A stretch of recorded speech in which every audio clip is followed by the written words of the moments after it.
आकाश sir, हजुर तपाईँले घरमा बिरालो ल्याउनु भएको छ भन्ने कुरो सुनिएको थियो। त्यो कस्तो रहेछ, के रहेछ बिरालो?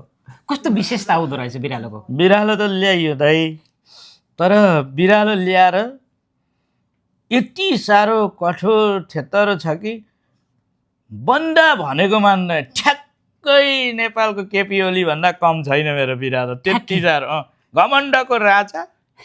अनि त्यो बिरालो चाहिँ मैले बोलायो भने नि टेर्दैन। अनि त्यो बिरालोको नाम के राख्नु भएको छ? बोरालोको ठ्याक्कै त्यस्तो हुन्छ होला भनेर उल्टो विकास गर्छ कि केही भनेर अमेरिकन नाम राखिदिएको, मथ्यु भनेर राखिदिएको। मती बिगार्ने रहेछ ठ्याक्कै।